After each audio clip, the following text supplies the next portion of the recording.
Welcome into Texans Today, everybody. I'm your host, Jeremy Chuggs, and on today's show, I wanted to do something a little bit different because the voice of the Texans, Mark Vandermeer, has had a bunch of great interviews with Texans players leading up to training camp, and a lot of the offensive guys have kind of peeled back the curtain just a little bit on what Nick Caley's offense could look like this season. So we'll break down what all those players have said, because we've already talked about CJ Stroud. We've already talked about Nico Collins, some of the more high-profile guys. But what are the other guys on the offense saying about the Texans' new OC? And speaking of Nick Caley, I want to hear from you folks at home.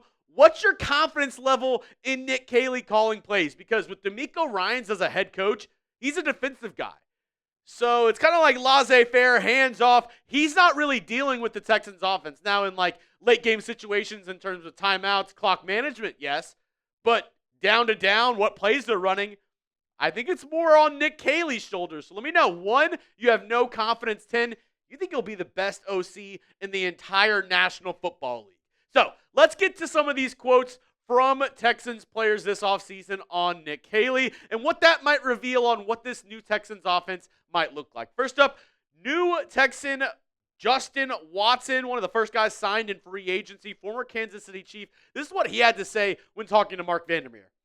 It's a mix of things he did in New England, LA, and then some ideas that he's just had and that we've picked up from around the league. There's going to be a lot of creativity and seeing guys in different spots. And this is something that we've kind of alluded to because a lot of people look at, is it going to be the exact same as the Sean McVay offense? And, Atlanta Falcons OC Zach Robinson, who was the former, quarterbacks coach, worked on the offensive side of the football for the Rams, said, yeah, our offense is about 80% of what the Rams do, and then I put my twist on everything.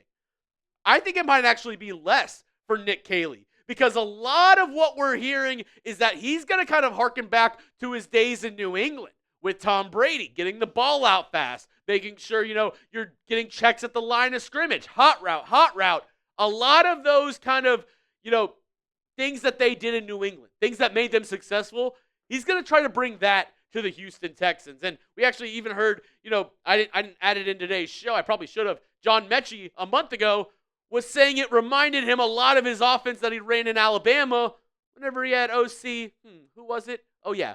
Bill O'Brien, also a former member of that New England Patriots staff. So we're going to see a little bit of the Rams, but we also might see a little bit of those old New England teams and how Nick Caley wants to develop this Texans offense. Let's look at the big boys. Jake Andrews, another free agent signing, or I guess they claimed him off of waivers after he was released by the New England Patriots, getting some work at starting center for the Texans this year. He actually also talked about Cole Popovich, saying, how much he really likes him as a coach. He was his coach in college at Troy. But this is what he had to say on Nick Caley when talking to Mark Vandermeer.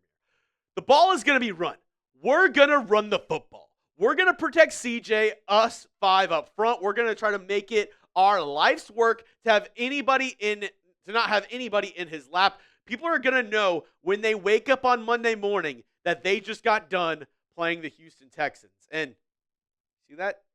That's goosebumps. That's goosebumps. Because that's exactly what you want to hear from your guys up front. You want that killer mentality. You want them saying, F you, I'm going to make sure you're sore tomorrow morning. Once you play us, you're going to remember the night that you played the Houston Texans. Insert, you know what movie quote that's from. But anyways, the emphasis on running the football, that's what I've talked about this past week on the show. The Texans had led the league last year in 3rd and long situations, which also led to them leading the league in 3rd down pressure rate towards CJ Stroud. So if they're able to run the ball, look at the Philadelphia Eagles. How many times did you see them in 3rd and long situations? Not a lot. They were normally in, 3rd and 4, 3rd and 5, 3rd and 2. Just give me the tush push.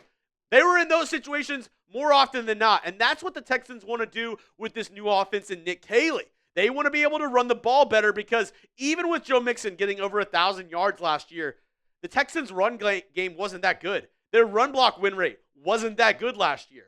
So maybe changing some things up along the front, getting some new offensive linemen in there, getting a new scheme, a new system, a new running game with Joe Mixon adding in Nick Chubb can really help this offense. And speaking of the running backs, we heard from running back and special teams extraordinaire, Dare Ogunbowale. He talked on Nick Caley and the difference that he's seen. Somebody who's been around the Texans for quite a few years. This is what he had to say. Caley has got us dialed in. I love the way he installed the playbook. There's big plays to be had. Just being able to stay on track, I think we will be able to do just that. And I think whenever he's saying staying on track, exactly what I was just alluding to.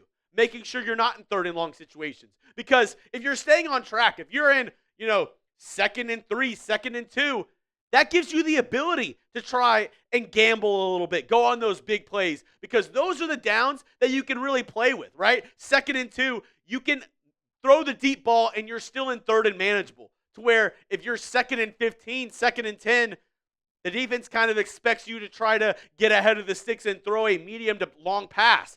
You can really open up the playbook and do anything if you're in 2nd and short. And I think that's what Ogunbowale was kind of referencing to, getting us dialed in, making sure we're good to go, making sure we're not committing offensive penalties, which the Texans were top 5 in last year as well, and making sure we're ahead of the sticks. And that's exactly what I want to see out of Nick Caley. And it sounds like the one thing that's come up a lot with these guys and talking about the new OC Nick Caley, innovative.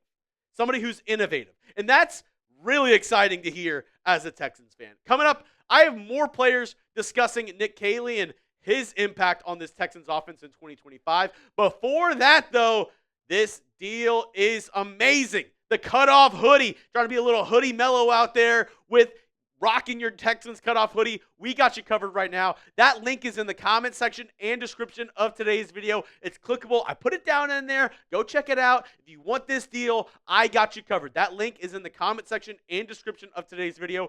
Was $55, on sale now for $33.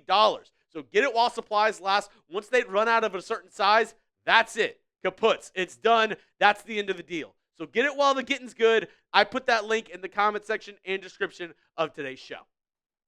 All right, next up, Christian Kirk, another new Texan. A lot of new Texans in here, mixing with Ogunbowale. But Christian Kirk, he had a lot of high praise for Nick Caley as well. This is what he had to say. And shout out to my guy Stressens.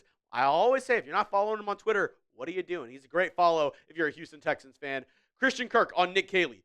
Nick is all ball. Very intelligent, very smart. Does a great job communicating to us. Mentions it's been easy to learn. And on new O and credits wide receiver coach Ben McDaniels, this offense is dynamic. A lot of motions, a lot of pre-snap adjustments. I feel like we, kind of dissecting this quote from Christian Kirk a little bit. One, communication, which obviously he wasn't here last year, but that was maybe the number one issue that we had with Bobby Slowik. He was not a good communicator. He was not a leader of men. And that's something that we're getting in Nick Caley, who was a position coach for many years. Bobby Slowik, we have to remember, he was an analyst. He was somebody who was behind the scenes. He wasn't a position coach. Now we have a leader. Now we have somebody who can communicate. And the other thing, we didn't see a lot of pre-snap movement last year for the Houston Texans. I think we'll see a lot more motion this year, a lot more pre-snap, changes, CJ Stroud being able to make changes at the line of scrimmage. A lot of those things are kind of new in that we'll see with this Nick Caley offense here in 2025. Let's go to another new Texan, Nick Chubb, who was signed this offseason, adding to the running back room, a little thunder to Joe Mixon's lightning. And he had a very interesting quote, actually, on the new Texans offense and kind of what he sees in the parallel from this Nick Caley offense into what he's run in the past. This is what he had to say. He's a very smart guy. He knows what he's doing. He knows his stuff. I'm impressed. I'm happy, and I'm excited. For the most part, it's all the same. Same thing I did in Cleveland. Same blocking scheme, same plays. Interesting. Same as Cleveland? That's kind of interesting to me, right? Because, as we're talking, coaching trees and stuff, Kevin Stefanski, kind of that side of the coaching tree, it all kind of boils back down into the Shanahan-Kubiak's tree. And it's interesting because we've talked a lot about the blocking schemes, and I think I've kind of led y'all astray in not explaining the differences in how the offensive line is going to run block. Because we throw out gap blocking, we throw out zone blocking, but I don't really explain it further. So in today's show, I kind of wanted to tell you the differences whenever somebody says zone blocking, then to wherever somebody says gap blocking. So zone blocking, the offensive linemen block a zone of the field rather than a specific defender, aiming to move defenders together and create a wall. This is what Gary Kubiak ran very well with the Texans whenever they had Arian Foster. And basically what that means as an offensive lineman, say we're running to the right, you're running right, and you don't have a specific guy. You have a lane. You have a lane of guys, and whoever's getting in your lane, that's who you got. That's more of the zone blocking scheme. Kind of think of it on defense, right? When you're running man instead of zone. If you're running in a zone on defense and coverage, you have anybody in that zone. Kind of same concept when you're talking about offensive line and run blocking. And that's opposed to a gap blocking scheme where linemen block specific gaps in the D-line, often using down blocks, blocking towards the center, and pulling linemen to create clear running lanes. In this, guys have more of a specific person, right? In gap blocking schemes, we'll be like, all right, the center and the guard are in, their responsibilities are to take care of the nose tackle and this linebacker. Then you'll have a pulling guard or pulling tackle, and you're like, okay, you're in charge of this guy. So it's more of a man-to-man kind of concept when we're talking about gap blocking. Kind of oversimplified a little bit, but just to dumb it down for everybody, that's what we're talking about in the differences. And in Cleveland, they ran a lot of zone blocking, some gap block, but we've talked a lot about Nick Caley running more of a gap blocking scheme with the Houston Texans this season. And somebody else who I think does a really good job is Brett Coleman. And he, my man Jacob actually, put out one of his clips. I'll go ahead and put this link in the comment section and description of today's video as well. But Brett Coleman was talking about the Rams run game and goes into some detail that can explain a lot of the Texans offensive line additions this offseason. They want huge offensive linemen to be able to get to the second level. Kind of like what I just said. Because if you have a huge guy who's on a linebacker, kind of that, gap blocking scheme, that's what the Texans want. And look at who they got in the draft. They got Ariante Ursery, a massive, massive human being. They also signed Laken Tomlinson, who's a bigger fellow. So I think they want to go big up front. And the biggest changes from everything that I've heard, from everything kind of wrapping this video up in a cute little bow for you, the biggest changes that I've heard is the blocking scheme.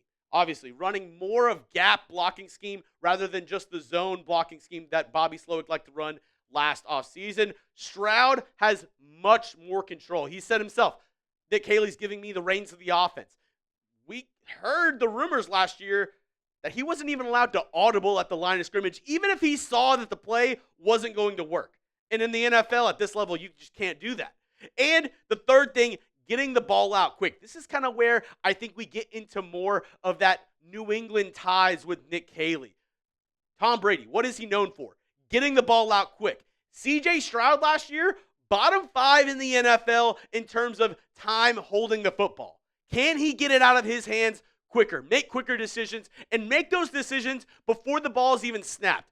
By reading the defense, recognizing coverages, and recognizing what mismatches are on the field before the play even starts. I think these are the biggest changes that we'll see under Nick Caley this year. Hopefully, you learned something in today's show. If you want to hit me up on Twitter, talk about Nick Caley, talk about this Texans offense, my DMs are always open at Jeremy Chuggs. And if you made it to the end of today's video, make sure you hit that subscribe button. We just passed 31,000 subscribers. We're on our way to 32, and we need you. So go down, hit that subscribe button. It's 100% free.